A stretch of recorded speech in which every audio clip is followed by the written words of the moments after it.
from an investor who's been very successful in the public space, but now he's become an investor in the private space. So let's get some insights from Rajesh Sehgal of Equanimity on how to go about investing in the private and unlisted market.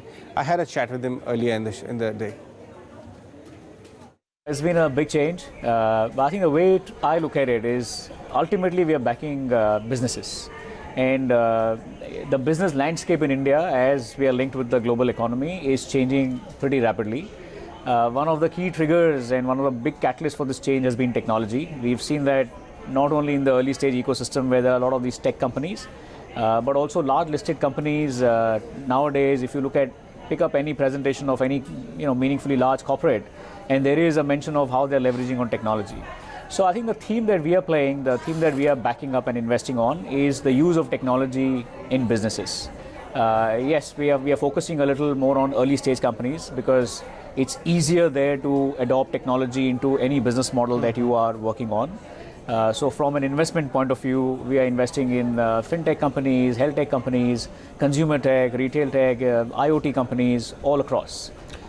Talk to us about how the valuation scene is on the unlisted side, because now in last 1 to 2 years, even the listed side valuation got compressed a whole lot.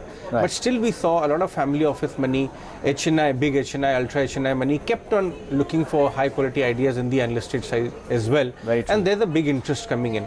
So how are you seeing the valuation in both the sides?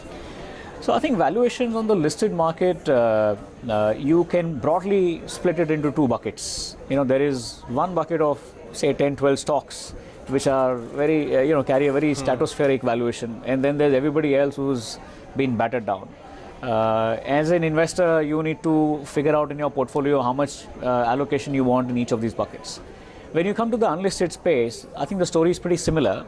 The press, catches on to these bigger numbers and the bigger transactions, $100 million here, $100 million there, big investments, stratospheric valuations there as well. But that is one sliver of the unlisted ecosystem. That is not the entire, that's not what's happening across the ecosystem. So if you look down below mid-sized early stage companies or really very early stage companies, there's enough and more of these businesses of entrepreneurs who are now setting up very scalable, sustainably scalable businesses, and where the valuation is really not that expensive. So there are two kinds of entrepreneurs. Again, if you want to bucket them into two, there are entrepreneurs that chase valuations, and then there are entrepreneurs who are building businesses. And their belief is that if you build the business, valuations will follow, right? And I think at Equanimity, we spend a lot of time in figuring out the mindset of these young entrepreneurs. How do they think? How capital efficient are they in their thought process? Sure. Are they really, careful about every spend that they do? Are they really, meaning to set up a large business and have an impact? Because India does have a lot of these opportunities. So yeah, valuations are pretty reasonable, I would say. So tell us, if this interaction which we are having is being watched by two group of people. One, investors. Yeah. What should they look for in these entrepreneurs? What would your experience have been, and what would you like to tell them? Yeah. What to look for in these entrepreneurs which actually make it big eventually after a couple of years of taking in the first investment? Look, it's a usual thing. We all know what to look for. I think what changes is from investor to investor is your ability to fathom those traits. Traits are, the guy has to have passion.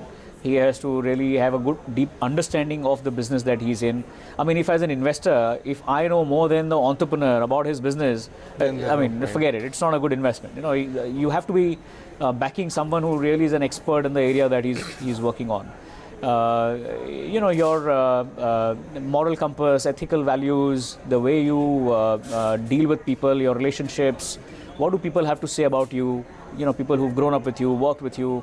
So as I said, in our part of the business, in the early stage, we don't have too many financial statements and balance sheets and P&Ls and transcripts of conference calls of companies to go and do an analysis on.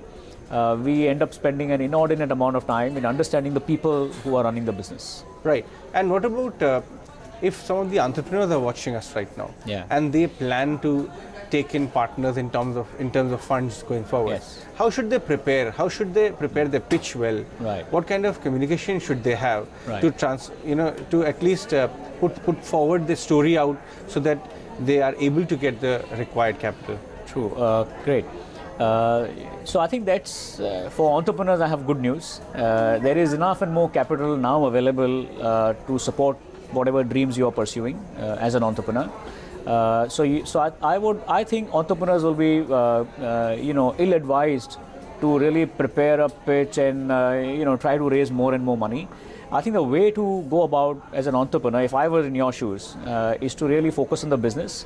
And I think when you see somebody really executing a business according to a plan, there'll be enough and more investors who will chase you.